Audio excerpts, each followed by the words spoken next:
नमस्कार, मैं हूं आपके साथ मनीषा ढिंडोरिया। स्वागत है आप सभी का पंचायत पर। विजय कुमार झा इस वक्त मेरे साथ हैं। आपको बता दूं ये चांदनी चौक के निवासी हैं, यही रहते हैं, लाल किला बिल्कुल सामने है। तो हम आपको ये बता रहे हैं कि किस तरीके से ये घटना हुई और यहाँ के निवासियों पर असर पड़ा इसका। जो लोग आसपास रहते थे उन्हीं से एक बार जान लेते हैं। चश्मदीद हैं आप इस पूरे हादसे के, मुझे बताइए कि क्या हुआ और किस तरीके का माहौल यहाँ बना हुआ था। इस माहौल को मैं इस नज़र से देखता हूँ कि ये किसी पार्टी का अपमान नहीं है, ये देश के प्रधानमंत्री का अपमान नहीं है, ये पूरे भारतवर्ष का अपमान है, ये 130 करोड़ जनता का अपमान है। ये वो राष्ट्रीय ध्वज का अपमान हुआ जिसके लिए हमारे वीर सैनिक खून की गंगा तक बहा देते हैं। उस राष्ट्रीय ध्वज का अपमान हुआ, पूरे भारतवर्ष का अपमान हुआ।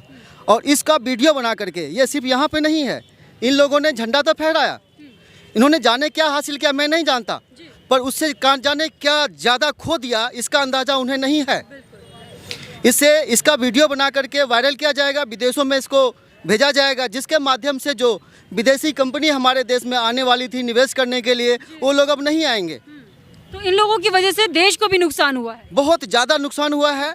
और ये आज मैं एक विषय डालना चाहता हूँ इसके अंदर कि ये हमारे देश का, भारतवर्ष का दुर्भाग्य है। जैसे बांस का पेड़ होता है, बांस का जंगल होता है, उसमें 50 साल बाद फूल उगता है।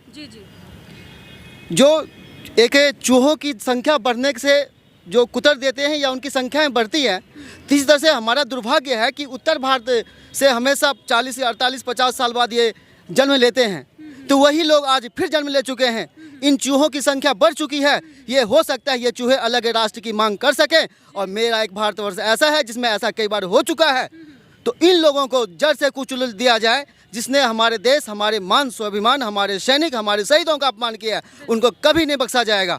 मैं पर्सनली अपने लिए यह निर्णय लिया है कि हर एक साल 26 जनवरी मनाने के बाद 27 जनवरी को मैं काला दिवस मनाऊंगा इसको लेकर के, और तब तक मनाऊंगा जब तक इन वामपंथी, कम्युनिस्ट और ये भ्रष्टाचारियों के जड़ समेत ये सही नहीं कर दिए जाते, तब तक काला दिवस मनाऊंगा। तभी क्यों होता है जब मोदी सरकार एक बिल लेकर आती है, तभी कुछ लोग आते हैं, धरने पर बैठ जाते हैं, सड़क जाम कर लेते हैं, जनता को परेशान करते हैं और इस तरीके की से प्रॉपर्टी भी बर्बाद करते हैं। तो ऐसा क्यों कर रहे हैं ये लोग?